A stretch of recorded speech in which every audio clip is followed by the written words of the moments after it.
Hej och välkommen till filmen om lönesamtal. Vilka är vi? Jo, SACO-S-föreningen vid Uppsala universitet. Jag heter Kirsi Höglund och är samordnare vid SACO-S-föreningens kansli. Och jag heter Charlotte Svenning-Leiser och är handläggare vid SACO-S-föreningens kansli. Lönesamtal är en del i vår serie om lönerevisionen vid Uppsala universitet. Alla medarbetare med individuell lönesättning och som omfattas av det aktuella årets lönerevision har rätt till ett lönesamtal. Och det är arbetsgivaren som ska bjuda in sina medarbetare till det. Tanken är att lönesamtalet är en uppföljning av det medarbetarsamtal som chef och medarbetare hade tidigare under året. Mer om universitetets årshjul med bland annat medarbetarsamtal och lönesamtal hittar du i filmen Lönerevision, en introduktion del 2. Syftet med lönesamtalet är ytterst att chefen får underlag till sitt förslag till nya löner.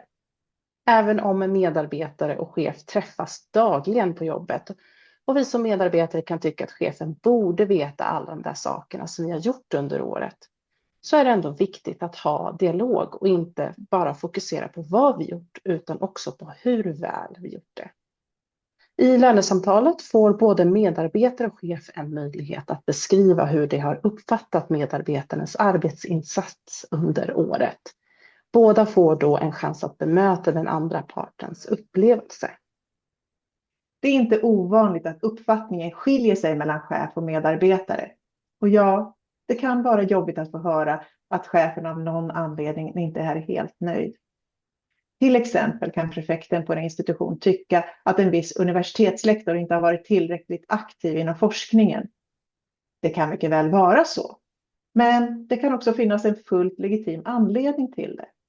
Det kanske inte finns tid för det eftersom en kollega blev sjuk under året och lektorn fick hoppa in och hålla en extra kurs under hela vårterminen. Om det var så, då kan prefekten behöva bli påmind om det. Det kanske är så att prefekten inte ens hade koll på att lektorn hade hoppat in på kursen eftersom att det var studierektorn som höll i bemanningsplaneringen. Och det enda prefekten såg var att den planerade artikeln fortfarande inte var klar. Det kanske ändrar på prefektens syn på lektorns prestation.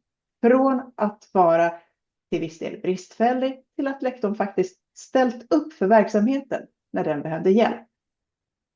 En vanlig missuppfattning är att lönesamtalet är en förhandling. Det är inte en förhandling. Det är en dialog. Dessutom är det egentligen missvisande att det ens kallas för lönesamtal eftersom att samtalet inte handlar om lönen utan om arbetsinsatsen under året. Vid ett lönesamtal ska det i regel inte ens nämnas några siffror, utan chefens uppdrag är att tydliggöra sambandet mellan mål, arbetsinsats och lönenivå. Det verktyg som chef och medarbetare har är ett antal bedömningsområden där medarbetarens insatser värderas på en skala.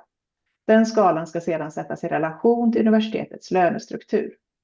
Först efter att chefen har haft alla sina lönesamtal och har en god bild av allas arbetsinsatser kan chefen göra ett samlat förslag till ny lönestruktur och därmed till nya löner.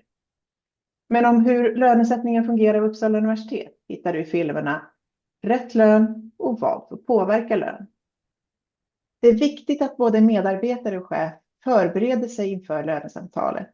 I det ingår att medarbetaren har funderat igenom hur den värderar sin prestation inom de olika bedömningsområden som finns på arbetsplatsen.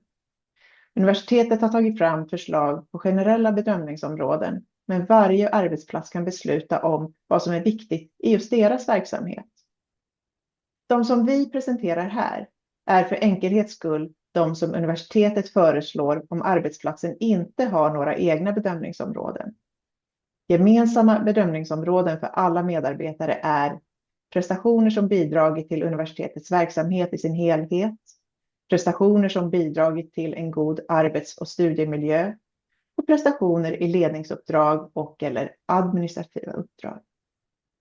Dessutom har forskande och undervisande personal bedömningsområdena prestationer inom forskning, prestationer inom undervisning och prestationer i samverkan med det omgivande samhället.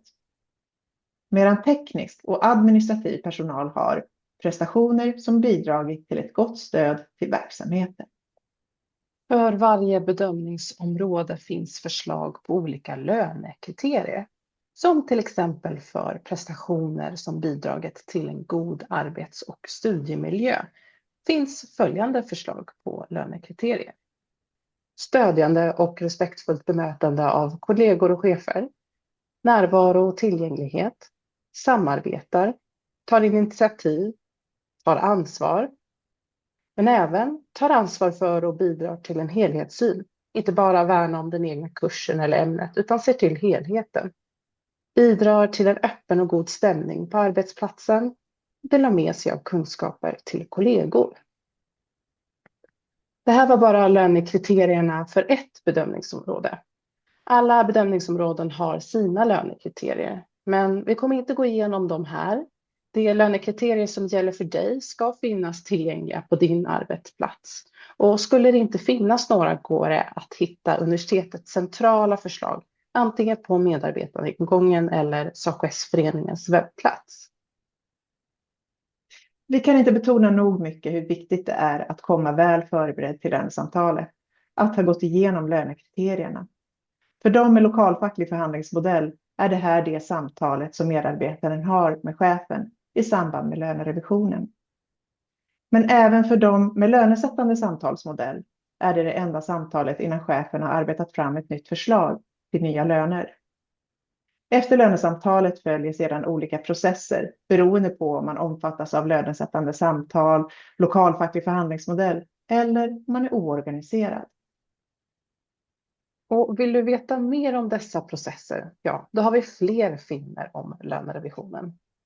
Lönerevisionen är en introduktion, lokal förhandlingsmodell, lönesättande samtal, rätt lön, vad får påverka lön, retroaktiv utbetalning och doktorandlöner. För mer information om lönerevisionen, titta gärna in på vår webbplats saco.fackorg.uu.se. Och självklart kan du alltid kontakta oss på sacos@uu.se. Hej då! Hej då!